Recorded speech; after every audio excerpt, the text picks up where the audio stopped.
Bonjour, c'est Amanda du Québec.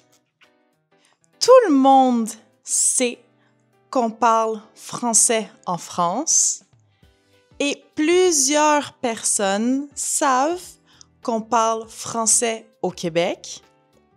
Mais il y a aussi plein d'autres pays qui parlent français. Ça me donne le goût de découvrir comment le français est parlé ailleurs. Tiens, justement, mon ami Rami, il est libanais. Je peux lui en parler. Viens avec moi, on va aller lui demander.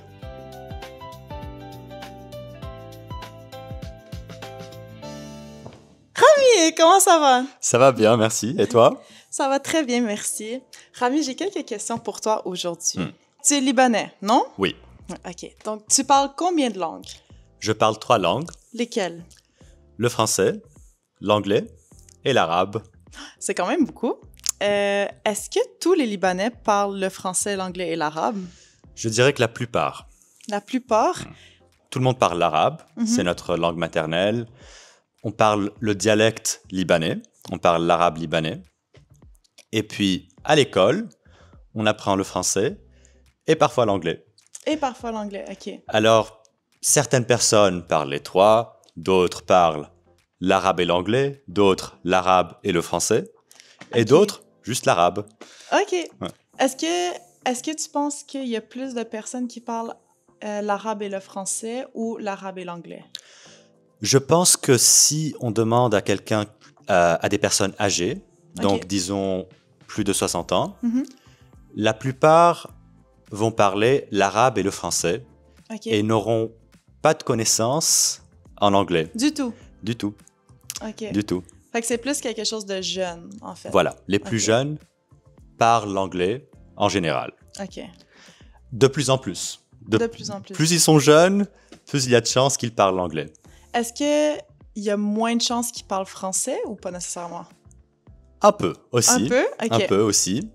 Le français, c'est une langue qu'on utilise à l'école. Donc les écoles publiques au Liban et beaucoup d'écoles privées aussi utilisent le français comme langage d'enseignement. Donc tout ce qu'on apprend à l'école, les maths, la géographie, l'histoire, se fait en français. OK. Alors c'est une langue qu'on parle à l'école, mais pas nécessairement à l'extérieur. Ah, dans la vie de tous les jours. Dans la vie de tous les jours, on parle l'arabe. Et de plus en plus l'anglais. Alors on va voir un peu de mots anglais, un peu comme au Québec, qui se faufilent Exactement. dans la langue de tous les jours. Qu'on le veuille ou pas. Voilà, exactement. Exactement. Et c'est quoi exactement le sentiment que les Libanais ont pour la langue française? Est-ce qu'ils l'associent beaucoup aux colonisateurs ou pas nécessairement? Je dirais pas nécessairement. Il y a cet aspect-là, bien sûr. Cet aspect-là existe. Généralement, je dirais le mot serait nostalgie. Nostalgie. Parce que c'est la langue de l'école. C'est la langue qu'on parle quand on est jeune. C'est intéressant ça, sérieux. Ah, voilà. OK. Alors, dans mon cas, bon, j'habite au Québec, donc je parle le français au quotidien. Mais pour les gens qui vivent ici, quand on finit l'école, le français, on peut toujours l'utiliser, bien sûr, mais ça devient beaucoup moins... Ou fréquent. Voilà, beaucoup moins fréquent. Alors, on l'associe parfois à l'enfance. On associe le français à l'enfance. C'est vraiment intéressant. Oui, parce que quand on grandit, bon, dans mon cas, je regardais des dessins animés en français, la télévision en français, les livres en français, l'école en français. Alors, c'était vraiment... C'est la langue de l'enfance, à côté de l'arabe, bien sûr. Mais on associe... Au moins moi, mais je pense que beaucoup de gens autour de moi aussi associent cette langue à l'enfance. C'est vraiment intéressant. Vraiment, j'aurais pas pensé. Alors, il y a l'autre aspect aussi. L'autre aspect, c'est le français étant la langue des colonisateurs. Le Liban était une colonie française. On n'appelait pas ça colonie, on appelait ça mandat, mais c'est vraiment la même chose. C'était sous contrôle français. Le français a été introduit au Liban à travers l'armée française. C'était une colonie française. Alors, c'est sûr qu'il y a cet aspect-là et beaucoup de gens... C'est pour ça j'aurais pensé que le sentiment n'aurait pas été nécessairement positif, genre comme la nostalgie. J'aurais pensé peut-être qui avait eu du... C'est vrai que c'est surprenant, mais je pense que parce que c'est pas juste la langue française qui a été introduite au Liban, c'est aussi la culture française à travers les livres, les dessins animés. Donc les gens aiment cet univers français qui est venu avec la langue. Mais cet aspect-là existe, donc il faut pas nier que c'est vrai que la langue française a été introduite au Liban à travers une occupation. Voilà. Et est-ce que tu as des exemples, des mots francophones que vous utilisez même en parlant arabe? Oui, bien sûr, il y en a plein. On peut commencer par bonjour. Bonjour! Bonjour! Voilà, au Liban, on prononcerait ça bonjour. Bonjour. On roule l'air.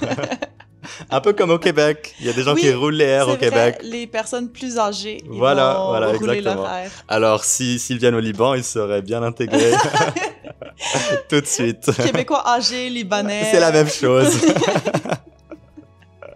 Alors voilà, on dirait bonjour et même on emploie ce mot français et on le libanise. Le libanise. Alors, si je te dis bonjour, tu pourrais répondre en disant bonjour Anne. Bonjour Anne. De bonjour. Donc je dis bonjour, tu me réponds de bonjour. Une compétition. Voilà, et puis moi je dis 3 bonjours. Ça se termine jamais. Alors bonjour. Bonjour Anne. Bonjour Anne. Ah, ok. Il y a aussi un mot qu'on utilise très très souvent. Merci. Merci. Merci. Ah, ok. On dit ça très souvent. Et puis, il y a des mots qui viennent du français, mais qui ont un peu changé à travers le temps. Parce que ça fait longtemps qu'ils sont devenus des mots arabes, en fait. Des mots libanais, libanisés, des mots libanisés. Libanisés, mais libanisés pour de vrai. Voilà, voilà. Donc les gens les disent et ils ne savent pas même pas que c'est un mot qui vient du français. Ok. Vraiment. Voilà. Comme le mot frame. Frame qui vient du mot français, frein. Les freins d'une voiture. Ah, ok, ouais, frame. Frame avec un M et non pas un N. Ok. Voilà. Puis ça s'écrit en arabe et tout aussi, ou non? C'est, bon, parce qu'on parle un dialecte au Liban. Dans tous les pays arabes, on parle les dialectes. Chaque pays parle son propre dialecte. On n'écrit pas le dialecte. C'est vraiment une langue orale. Une langue orale. Je comprends. Ok. Donc, on n'écrirait pas frame, mais on le dit. Ok, je comprends. Mais c'est un peu comme le québécois aussi. Oui. On n'écrit pas nécessairement en québécois, on écrit en français standard. Oui. Et on parle le québécois. Exactement. Exactement. On a beaucoup de points communs. Hein? C'est vrai, je pense que... Sauf la température, mais ça, on peut en parler plus tard. Là, il fait très chaud. Est-ce que tu penses que quelqu'un peut voyager au Liban en parlant juste français? Est-ce qu'il pourrait se débrouiller? Se débrouiller, oui. Facilement, peut-être pas. OK. Mais c'est possible. C'est possible.